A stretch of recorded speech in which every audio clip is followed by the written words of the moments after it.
Ernest le Vampire, 1989, le talentueux créateur du personnage Ernest le Vampire s'appelle François Bruel. C'est lui qui a réalisé 113 épisodes sous la direction artistique de René Laloux. René l'a découvert et révélé dans un magazine télévisé consacré aux films d'animation qui s'appelle De l'autre côté.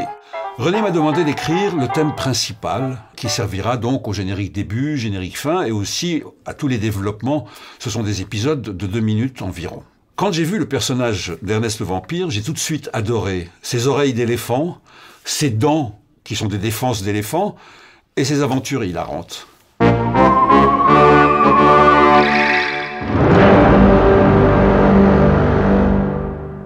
Le déroulement de chaque épisode, d'environ 2 minutes, était grosso modo le même. Ernest se réveille de bonne humeur dans son cercueil, il en sort et il va qu'à ses occupations. Et ce faisant, il rencontre des êtres parfois monstrueux, des machines fantastiques. Il frise la catastrophe, la désintégration, mais au bonheur, il se réveille dans son cercueil. Ce n'était qu'un cauchemar. Il regarde à droite, il regarde à gauche et il referme la porte du cercueil. Voilà le thème principal d'Ernest qu'on retrouve au début, au générique début et au générique fin.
Ce thème est constitué de 2 parties, une partie chantante, etc., et une partie réservée donc à la découverte des catastrophes, qui est en mouvement contraire.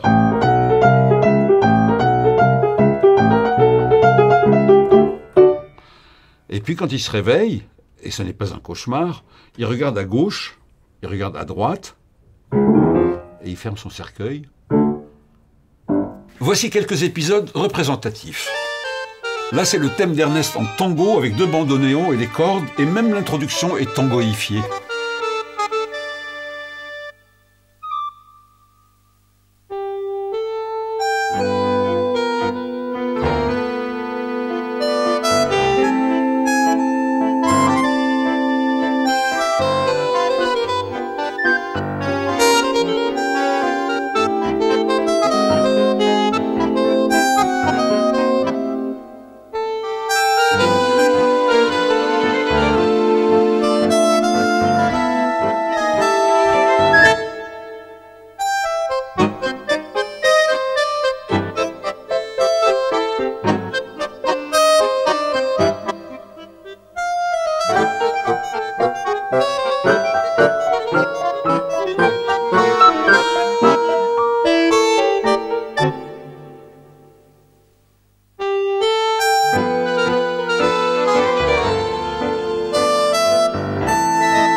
Comme cette production ne disposait pas de moyens financiers, je me suis retrouvé seul dans mon home studio où je programmais, j'exécutais, je composais, je dois dire que j'improvisais aussi très souvent, et parfois 3 épisodes par jour.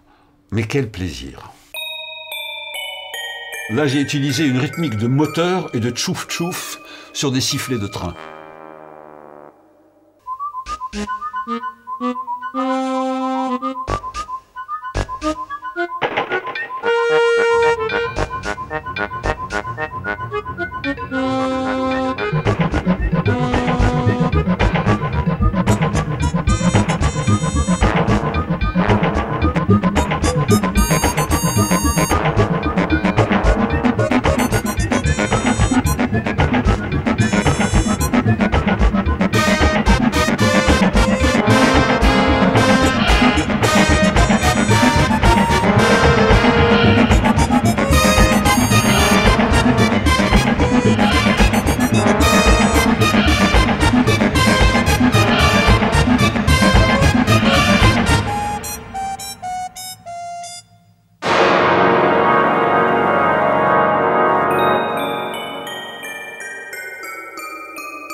Cette série est en quelque sorte une photographie quotidienne de mes petits dons d'improvisateur, de mes envies, de mes lectures musicales du moment, de mon goût pour toutes les musiques.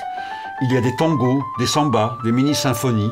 C'est le travail le plus éclectique et le plus rafraîchissant de ma carrière de compositeur, d'autant que l'absence de dialogue et la discrétion des bruitages m'ont permis de laisser libre cours à mon imagination débridée.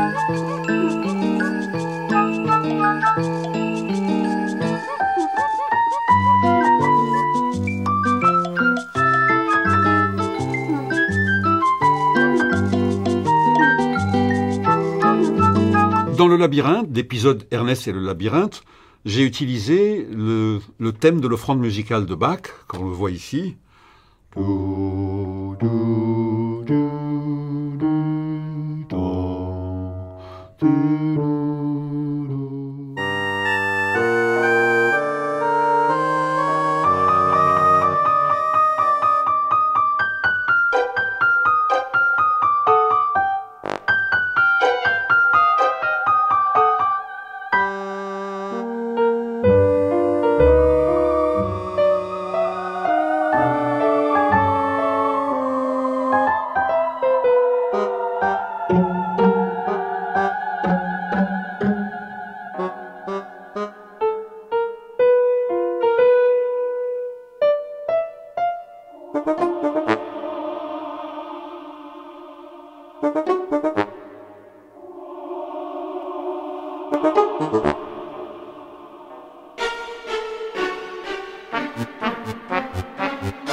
Et dans l'épisode de la machine à coudre, obsédé par Bach que je le suis, j'ai repris un tout petit peu le thème de l'offrande musicale, mais comme basse.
Et enfin, le dernier épisode, Ernest et la crêpe au rat.